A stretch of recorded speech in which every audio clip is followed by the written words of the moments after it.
Hello students, आकाश सुपरथर्टी की online classes में आपका स्वागत है। मैं आकाश डंडौतिया, फाउंडर ऑफ आकाश सुपरथर्टी। आज हम बात करने वाले हैं साइंस के लाइफ प्रोसेस के रेस्पिरेशन के नेक्स्ट टॉपिक के बारे में। पिछले वीडियो में हमने बात की थी रेस्पिरेशन इन प्लांट्स, यानी पेड़ पौधे सांस कैसे लेते हैं। आज हम बात करेंगे रेस्पिरेशन इन एनिमल्स, जीवों में श्वसन, यानी कि जीव सांस कैसे लेते हैं। एक चीज़ हम अच्छे तरीके से जान लें स्टूडेंट्स कि जीव जो होते हैं वो अलग अलग बहुत सारे प्रकार के होते हैं और सांस लेने के लिए अलग अलग अंगों का प्रयोग करते हैं। ये हमें बहुत ज़्यादा ज़रूरी चीज़ है। जैसे कि आपको दिख रहा है, एक जीव होता है अमीबा। ये एक कोशिका जीव होता है। ये जो जिस अंग से सांस लेता है, इस अंग का नाम है इंग्लिश सेल मेम्ब्रेन्स बोलते हैं और हिंदी में इसको कोशिका झिल्ली बोलते हैं। एक और जीव है केंचुआ। आपने देखा होगा, वो आप जिसे गेंडुआ के नाम से हो सकता है जानते हो, जो बरसात के टाइम पे हल्का सा सांप जैसा निकल आता है, टेढ़ा मेढ़ा सा चलता है। तो वो जो सांस लेता है वो स्किन से लेता है, यानी कि वो अपनी त्वचा से सांस लेता है। उसके पास और दूसरे कोई अंग नहीं होते हैं, त्वचा से सांस लेता है। केंचुए को आप एक चीज़ इससे संबंधित एक और चीज़ जान लें कि केंचुआ किसान का मित्र कहा जाता है। केंचुआ किसान का मित्र इसलिए कहा जाता है कि क्योंकि केंचुआ मिट्टी को उपजाऊ बनाने में मदद करता है। एक और जीव है फिश, यानी मछली। मछली चूँकि मैं सबको पता है कि मछली पानी में रहती है और पानी में रहने से हम और अंदर ही रहती है, तो फिर ऑक्सीजन किस प्रकार से लेती होगी, तो ये बहुत ज़्यादा इंपॉर्टेंट है, अभी हम जानेंगे। लेकिन उसके जिस अंग से वो सांस लेती है उस अंग का नाम है गिल्स, यानी कि गलफड़े। एक और अलग टाइप के जो जीव हैं वो कीड़े, यानी कि टिड्डी। आजकल आपने देखा होगा टिड्डी बहुत सारी जगहों पे आके हमला कर रही हैं, फसल को चौपट कर रही हैं। तो वही टिड्डियों के बारे में बात हो रही है यहाँ पे। टिड्डी हुआ, कॉकरोच हुआ, मक्खी, मच्छर, ये जो सांस लेते हैं इनके पास कोई नाक या कोई अन्य अंग नहीं होता है। इनके शरीर पर क्या होता है कि छोटे छोटे छिद्र बने होते हैं और इन छोटे छोटे छिद्रों से वो सांस लेते हैं और इन छोटे छोटे छिद्रों को ट्रैचेस बोलते हैं। क्या बोलते हैं? ट्रैचेस। एक और जो अंग, जो जमीन पर रहने वाले जो जीव हैं, जैसे मनुष्य, बर्ड्स, छिपकली, कुत्ता, मेढक के बारे में भी अलग से बात करेंगे। तो ये इन सारे जीवों के पास लंग्स, यानी कि खुद के फेफड़े होते हैं। तो फेफड़ों के द्वारा ऑक्सीजन लेते हैं और फेफड़ों के द्वारा ही कार्बन डाइऑक्साइड को छोड़ते हैं। लेकिन मेढक, स्टूडेंट्स, मेढक एक ऐसा जीव है जो जब जमीन पर के ऊपर रहता है तब ये अपने लंग्स यानी फेफड़ों से सांस लेता है। जब ये जमीन के नीचे रहता है गर्मियों के मौसम में, तब ये स्किन से सांस लेता है। तो इसके बारे में एक अलग से वीडियो बनाऊंगा, तब बताऊंगा। लेकिन फिलहाल अपन ये जान लेते हैं कि कौन सा जीव किस अंग से सांस लेता है। इसके अलावा मछली के बारे में हम जानते हैं। मोस्ट इम्पॉर्टेंट चीज़ है कि मछली के बारे में हमको जानते हैं कि क्या है। हम सभी, यहाँ पे आपको लिखा दिखाई दे रहा है, हम सभी फेफड़ों के द्वारा सांस लेते हैं, ये अच्छे से जानते हैं। फेफड़ा ऑक्सीजन को खून में मिला देता है और खून फिर पूरे शरीर में हृदय के द्वारा, पंप द्वारा पहुंचा दिया जाता है। लेकिन क्या कभी आपने सोचा है कि मछलियां ये सब पानी के अंदर कैसे कर सकती हैं? जिस तरह हमारे पास फेफड़ा होता है उसी तरह मछली के पास क्या होता है? गिल होता है, एक अंग है गिल। इसको हिंदी में गलफड़े कहते हैं, जिससे वह पानी में से घुला हुआ ऑक्सीजन निकालती है। आप लोग ये तो जानते ही होंगे कि पानी का जो सूत्र है वो क्या होता है? H2O होता है। H2O बोले तो हाइड्रोजन और ऑक्सीजन से मिलकर पानी बना होता है। तो हम अच्छे तरीके से जानते हैं कि पानी ऑक्सीजन में घुली होती है। तो जो मछली जब सांस लेती है, तो मछली सांस लेने के लिए ऑक्सीजन का जो प्रयोग करती है, वो ऑक्सीजन पानी में जो घुली होती है उससे निकलती है। अब समस्या ये है कि ऑक्सीजन ऐसे कैसे निकाल लेगी? कोई भी जीव पानी से घुला हुआ ऑक्सीजन कैसे निकाल लेगा? तो इसका आंसर ये है कि गिल जो होते हैं वो पानी से जो ऑक्सीजन निकलता है वो खून में मिला देता है और या फिर पूरे शरीर में पहुंचाया जाता है। हम मछली का गिल, अब तुम ये कहोगे कि गिल मछली के किस जगह पे होता है, तो मैं अभी आपको दिखाई दे रहा हूँ।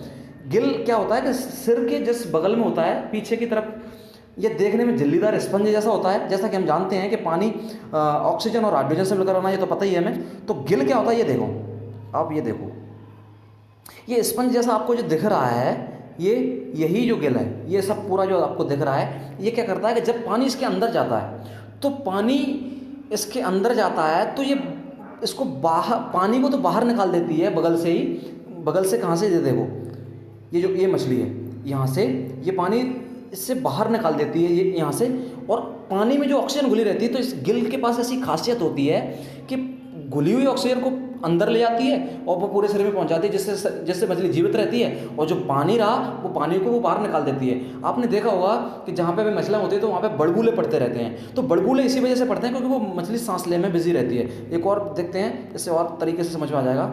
ये आप इसको देख रहे हैं, ये असलियत में गिल्स है, ये पूरी तरीके से जो दिखाई दे रहा है ये स्पंज जैसा है, इसको आप जैसे कल मैंने दिखाया था रूट हेयर होते हैं, उसी प्रकार से ये बहुत ही महीन बाल जैसे हैं, जो इनका काम है कि पानी को अलग करना, ऑक्सीजन को शरीर के अंदर भेजना, ये इसका महत्वपूर्ण काम होता है।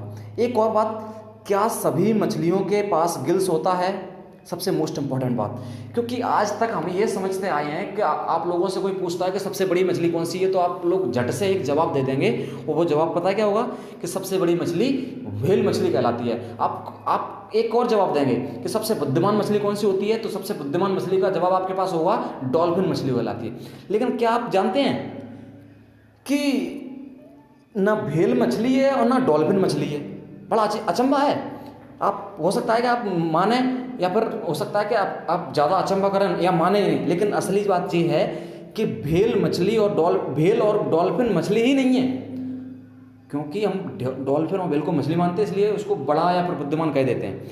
लेकिन ये दोनों मछली नहीं है, बल्कि ये मैमल्स होते हैं। मैमल बोले तो स्तनी, यानी कि ये क्या करते हैं कि ये दोनों ही बच्चों को जन्म देते हैं, ना कि अंडे। और सारी के सारी जो मछलियाँ होती हैं वो अंडों को जन्म देती हैं, इसलिए वो मछलियाँ होती हैं।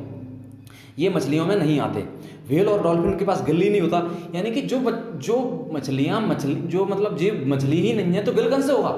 तो अब तुम सोचोगे कि पानी में ये भी रहती है, व्हेल भी रहती है पानी में, डॉल्फिन भी रहती है, और पानी में अन्य मछली भी रहती हैं। तो अन्य मछली तो पानी से गिल्स के द्वारा सांस ले लेती है, लेकिन ये सांस लेने के लिए कैसे काम करती होंगी?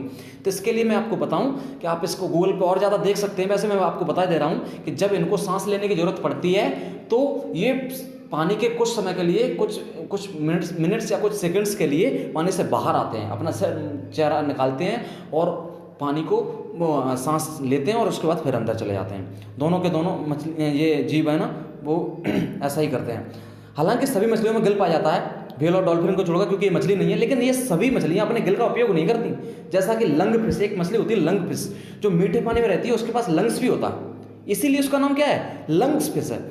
ये लंग्स से सांस लेती है। मोस्ट इंपॉर्टेंट बात, को कभी कोई आपसे पूछता है कि मछली किससे सांस लेती है, तो तुम जवाब दे दोगे आज तुरंत कि मछली गिल्स से सांस लेती है। लेकिन तुम एक और, तुम्हारे पास एक नॉलेज और होगा कि एक मछली ऐसी है जो कि लंग्स से सांस लेती है, यानी कि फेफड़ों से सांस लेती है, और व्हेल और डॉल्फिन तो मछली है ही नहीं है, तो उसको तो कोई दिक्कत ही नहीं है। ओके, एक और चीज़ है कि अक्सर रुका हुआ पानी, रुके हुए पानी में घुले हुए ऑक्सीजन की मात्रा इतनी कम हो जाती है कि एक मछली उसमें गिल से सांस नहीं ले सकती।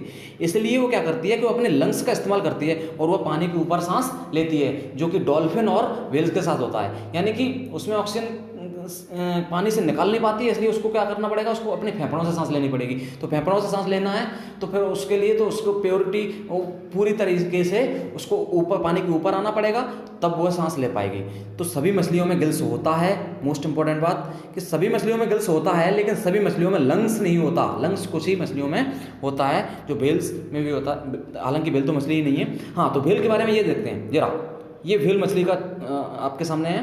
तो इसके पास ट्रैकिया यानी कि सांस लेने का जो महत्वपूर्ण अंग होता है वो है लंग्स, यानी कि ये आपके इसको फेफड़े दिखाई दे रहे हैं, यहाँ से ये सांस लेती है, ये यहाँ से ये सांस लेती है, और इस तरह से इसका ये चित्र है। दूसरा कि डॉल्फिन के बारे में अगर हम बात करें तो डॉल्फिन का बारे में भी देख लो। इसका अंदर का पूरा सिस्टम आपको दिखाई दे रहा है कि ये इसकी आँखें हैं, ही आपको दिख रहा है, ये आँखें हैं, ये फेफड़े हैं इसके, लंग्स। ओके, ब्रेन इसका ये है, टीथ इसके ये हैं ओइसोफोगस के द्वारा, यानी कि जो हमारे शरीर में वो जो ओइसोफोगस यानी कि आहार नली होती है, वैसे उसके पास होती है।